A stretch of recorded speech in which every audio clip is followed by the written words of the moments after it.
Olá, bem-vindo ao Melhor e Mais Justo, que é esse espaço para a gente debater temas importantes, ajudando a qualificar o debate em questões que tocam diretamente a nossa vida individual e coletiva.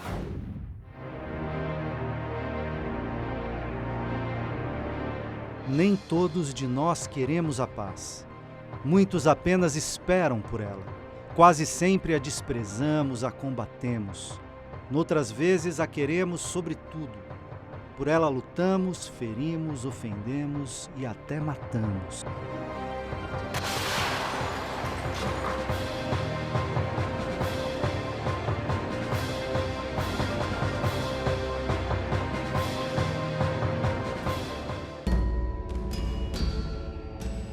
Daí o porquê dela ter existência delicada, efêmera, de enferma crônica.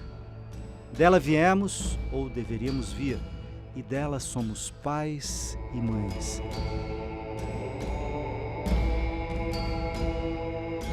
Somos seus resultados e da brutalidade para que uma paz qualquer seja estabelecida ou restabelecida com injustiça e sangue.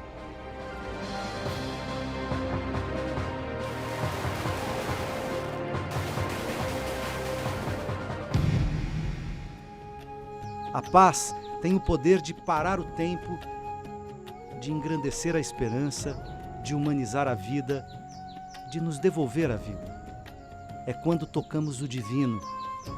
Sem ela, saudamos a morte, endeusamos o nada, sequer percebemos que o sentido maior da vida é a capacidade de saber e de viver a plenitude, de ser e de estar em paz.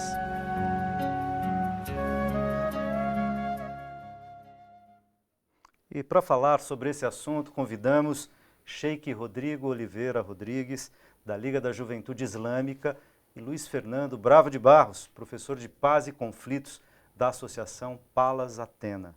Bem-vindos. Obrigado. 2015 foi mais um ano onde a paz seguiu sendo desafiada em vários pontos do planeta. Conflitos étnicos, guerra civil, tensões políticas, o terror. Para além dos conflitos armados, assistimos indignados à explosão da ganância, da raiva, da ignorância, da intolerância. Um surto de ódio e de preconceitos contra as diferenças contaminou o mundo. Por onde caminhamos hoje em dia? Que tempos são esses? Sheikh. Bom, eu começo com a saudação do Islã. E a saudação do Islã é Assalamu alaikum, que a paz esteja convosco. A paz, para nós muçulmanos, é um dos nomes de Deus. Acreditamos que Deus tem nomes e atributos. Um dos seus nomes é As-Salam, a paz. Então, as pessoas que trabalham em nome e pela paz, né, estão fazendo também em nome de Deus, que um dos nomes de Deus é a paz, é aquilo que todas as pessoas dormem sonhando que com a paz e acordar em paz, que nós gostaríamos, desejamos, trabalhamos para isto, que Deus faça os homens enxergarem a paz da forma certa. Luiz, meu xará, bem-vindo. Obrigado. Que momentos, que período é esse? Por que caminhos andamos seguindo em busca da paz, mas em nome dela muitas vezes fazendo terror, guerra, intolerância, violência? Sim, eu também queria aproveitar para agradecer pelo convite, é uma honra estar aqui. Todos esses seus questionamentos e o próprio vídeo que foi passado no início do programa demonstram como paz é algo multidimensional. E como o almejo por paz ele se expressa de diversas formas.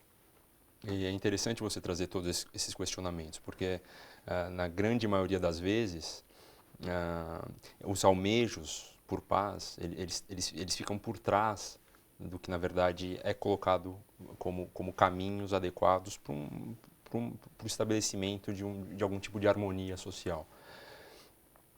O momento que a gente vive é extremamente complexo, é extremamente complicado e eu acho que grande parte dessa complicação diz respeito ao não reconhecimento de que paz e conflito são coisas relacionais.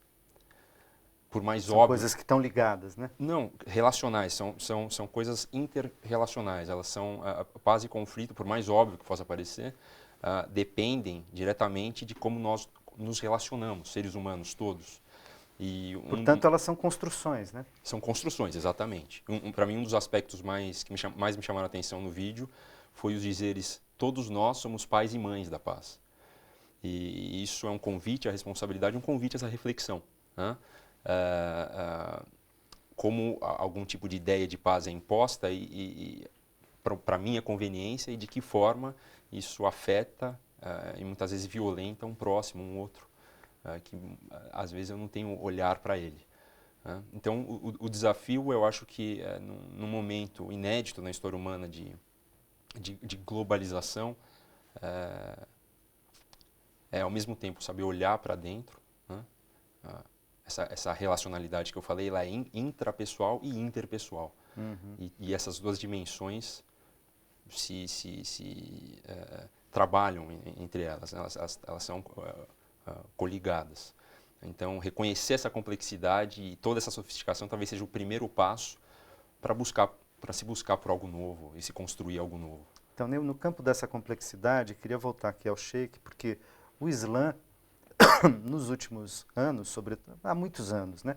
Mas vira e mexe, a gente tem de novo, no mundo ocidental, eu diria, uma espécie de destilamento de um preconceito ignorante sobre o Islã, de um preconceito, de preconceitos que ignorantes no sentido de ignoram, não conhecem o islamismo, não conhecem a história do Islã, não sabem como a multiplicidade de fatores que estão aí colocados, a complexidade, tanto no campo cultural quanto religioso, né? E com seus desdobramentos também na luta política, na luta étnica e tal, no Oriente Médio e em outras partes do mundo. E em nome disso, diante muitas vezes de situações de conflito, como que a gente vive hoje com o Estado Islâmico, né? No Oriente Médio, há uma generalização preconceituosa, perigosa, de então, de algum modo, tentar desqualificar o islamismo em nome da ação de alguns, né, muçulmanos, digamos. O que não acontece no Ocidente, ou acontece menos, acontece também, mas não acontece com as religiões dominantes, digamos. Ninguém fala, ou fala-se muito menos, que o IRA, na Irlanda do Norte, como grupo terrorista, era de base católica. Então não se fala que os católicos são os terroristas, se fala no IRA, né, por exemplo, e não no islamismo, tá certo? Ou não no catolicismo, nesse caso. Como que vocês enfrentam esse preconceito e como que vocês leem esse momento onde grupos muçulmanos eventualmente praticam terrorismo e também são vítimas do terrorismo do Ocidente, praticado inclusive pelos países, né, um terrorismo de Estado, que eu diria que ainda pode ser mais grave. Sim. Bom, isto é histórico, né? Se nós vermos a história, né, nós vemos quem é que quer promover, nós vemos assim, quem é que quer promover a paz? Será que é o povo que vive em paz? Ou é o colonizador, o dominante, que invade os países, depois que dominou tudo, agora vamos viver em paz, gente. Então esta paz, ela é imposta, ela é proposta por quem e sobre quem? Isso historicamente, né? Você vê na história desde a época das cruzadas. Hoje se compara o Estado Islâmico, né? Estado Islâmico, hoje a palavra islâmico virou um adjetivo ao terrorismo. Que existe terrorismo, Estado, se diz, existe terrorismo em várias instituições, mas a palavra islâmico criaram hoje. A palavra islâmico é um adjetivo ao terrorismo. Se perguntar para os muçulmanos hoje, o que vocês acham do Estado Islâmico? É Estado? É islâmico? Vocês estão a favor? Estão a contra? Como eu respondo assim, como perguntar para alguém que teve cultura, educação católica, é dizer o que você acha das cruzadas. Né? Quem estava na época das cruzadas e passou por aquela fase lá, se perguntasse para um cristão, nas cruzadas, né? O que você acha de tirar os infiéis, no caso dos muçulmanos, da Terra Santa? Qualquer cristão envolvido com a cruzada ia pensar, não, que Deus abençoe, vamos lá tirar os infiéis. Hoje, nesses países de conflito, Síria, Iraque, Perguntar para o povo que está indo foguete dos países aliados, caindo foguete, bombas, aviões, Estados Unidos, Rússia, do sistema Bashar al-Assad, todo mundo. Perguntar para eles, diante de tudo isto, um grupo que diz, nós somos os cruzados, vamos ver, os Estados Islâmicos. O que vocês acham? Vamos junto fazer frente aos, entre aspas, infiéis? As pessoas que estão envolvidas naquele conflito não têm opção, vão cair no lado de quem não vai matá-los. Então esta é a realidade, isto é uma realidade. Porém, é um fato, né, que se vincula a palavra terrorismo ao islamismo. Vamos se qualificar, o muçulmano é o terrorista, né, e hoje até alguns muçulmanos acabam acreditando que eles são culpados ou têm que pedir desculpas por um Estado chamado Estado Islâmico, que de fato não é nem um Estado e as atitudes não são nem islâmicas. Como as campanhas das cruzadas não eram nem para levar o nome de Jesus. Tanto é que São Francisco de Assis foi, das cruzadas, entrou até no sultão lá do Egito para convencê-lo. Né? Então, quem está de fora consegue enxergar de uma visão, mas quem está lá dentro? Né? Aquele cidadão que você vê na televisão fugindo com um filho, o que leva um pai botar o filho, uma boia no filho e atravessar o mar? Que desespero isso, a coisa mais sagrada. Mais importante na vida de qualquer ser humano são os filhos. Arriscar, entrar no bote, atravessar aqui, que a coisa lá tá horrível. Mas se aquele cidadão fica lá naquela região, será recrutado por alguma das partes envolvidas. Será morto. Será morto. Vai ter que matar. E daí vem a palavra. O que ele quer? Paz. Mas quem está largando o foguete é em nome da paz. O Estado Islâmico está decapitando em nome da paz. O Bashar al-Assad está atacando em nome da paz. Paz para ele é uma coisa, é viver em paz. Paz para nós, nessa sociedade, pode ter outro significado. Mas como é que nós muçulmanos encontramos isso? Somos também vítimas disto. Somos vítimas do que está acontecendo, porque tudo isso que está acontecendo hoje naquela região não começou hoje, não foi o Estado Islâmico que criou aquela situação. Né? Começou em 2003. Em 2003, quando as potências como Inglaterra e Estados Unidos invadiram o Iraque dizendo que tinha armas químicas lá. E até hoje não acharam. Depois confessaram dizendo que não tinha nada. Né? Então criou-se vácuo. Eles entraram lá para querer o quê? Democracia, paz. O que é viver em paz? O que é paz? Né? Os muçulmanos hoje não estão em paz. Né? Porque estamos sendo acusados, pagando uma conta que não é nossa. Essa conta é histórica. Sim, vem de um conflito entre o colonizador e o povo e os povos que foram colonizados, violentamente colonizados. O interessante, deixa eu concluir, que quando Napoleão ele entrou no Egito, né, em 1600, quando Napoleão entrou no Egito, ele fez um discurso na maior universidade islâmica do mundo e disse: eu não sou contra o Alcorão, não sou contra o islamismo, eu não sou contra o profeta de vocês. Nós chegamos aqui para protegê-los contra os britânicos. O discurso é o mesmo. Luiz, aqui o Sheik estava dizendo, e na nossa conversa rodada inicial, estão falando de que a paz, a ideia de paz pode ter vários significados e muitas vezes ela é usada em nome de muitas coisas, inclusive daquelas que estão muito longe de quererem a paz. Efetivamente, né? A paz entre os povos, uma vida minimamente harmônica, de convivência com as diferenças, de resolução negociada dos conflitos e assim por diante. Na verdade, tem valido a ideia dos mais fortes impõem a sua vontade sobre os mais fracos, e se os mais fracos não aceitarem essa imposição calados, sofrerão com a violência, com a morte, com o genocídio e assim por diante. Há uma famosa música brasileira que às tantas diz o seguinte, né?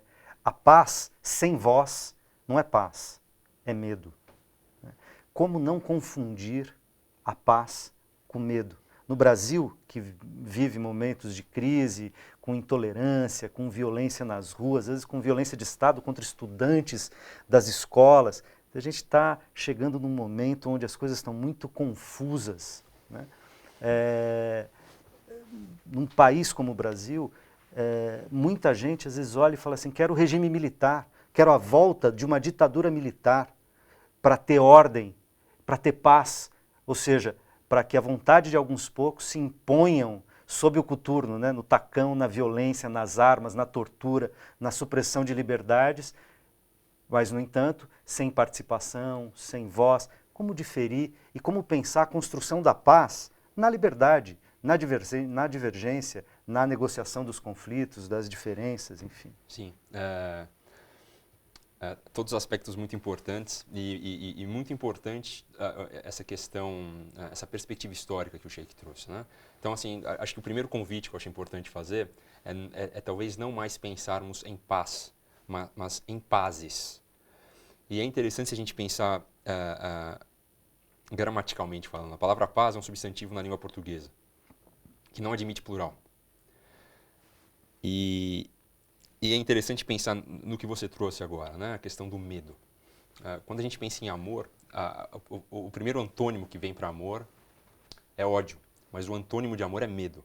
E medo geralmente vem junto com um discurso de segurança, né? De necessidade de segurança. E o medo está sempre, usualmente aliado com a falta de participação, esse silêncio que você trouxe nas linhas aqui, que você compartilhou conosco. Então, historicamente pensando na palavra paz, pensemos na palavra paz, ela é de origem latina, pax. E 2000 e poucos anos atrás, a ascensão do Império Romano, pax era uma deidade de origem greco-romana.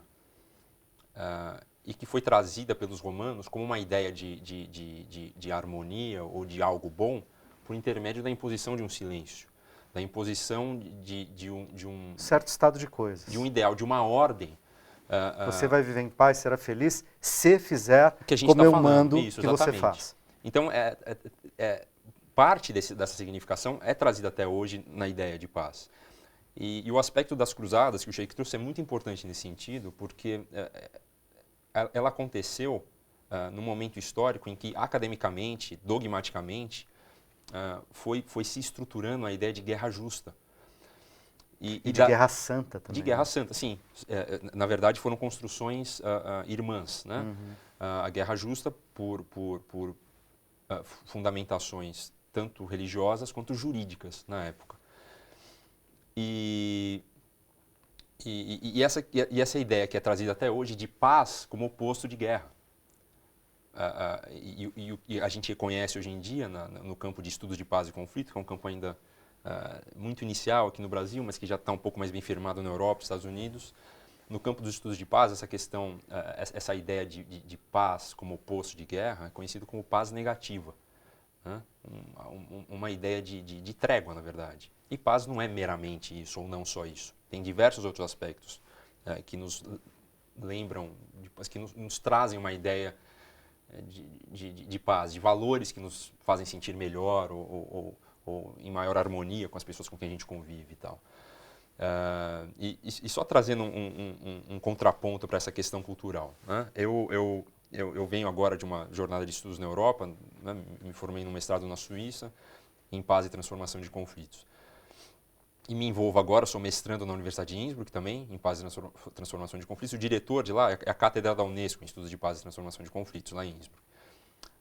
Um grande professor, um querido mentor meu, Wolfgang Dietrich, que esteve no Brasil recentemente, austríaco, ele gosta de começar as aulas sobre paz num contexto muito diversificado de nós alunos, cada um de um lugar do mundo, de uma origem étnica, de uma origem religiosa diferente. Ele fala, vamos compartilhar aqui o que significa paz para cada um de vocês. Mas não só pessoalmente falando, vá na sua cultura, da onde você vem, compartilhe conosco, da onde vem a palavra paz. Salam. Tem uma origem etimológica parecida com a palavra shalom. Né? E eu estou trazendo tudo isso porque o exemplo que o professor Wolfgang mais gosta de trazer, e ele deixa isso muito presente na obra dele, é o significado de paz em Burkina Faso, no país africano, Burkina Faso. Se eu não me engano, a palavra em Burkina Faso é lafi. Eu não sei se eu estou pronunciando certo. E isso, lá no idioma dele, significa ar fresco. Então, a palavra paz em Burkina Faso significa ar fresco. Sair de uma situação contaminada, viciosa, para uma... E eu acho que isso demonstra de uma maneira muito bela essa questão, essa necessidade, esse reconhecimento que a gente tem que fazer da relação intrapessoal e interpessoal na busca de uma construção de paz. O que eu respiro, o que eu trago para dentro de mim, se relaciona com como eu me sinto em relação à paz, ao que eu acho que é que me faz E sentir bem. também uma capacidade de renovação, né? A Fresco Exatamente. aparece também com uma capacidade. Eu preciso fazer um rápido intervalo, mas retomamos daqui a pouquinho daqui. Não sai daí.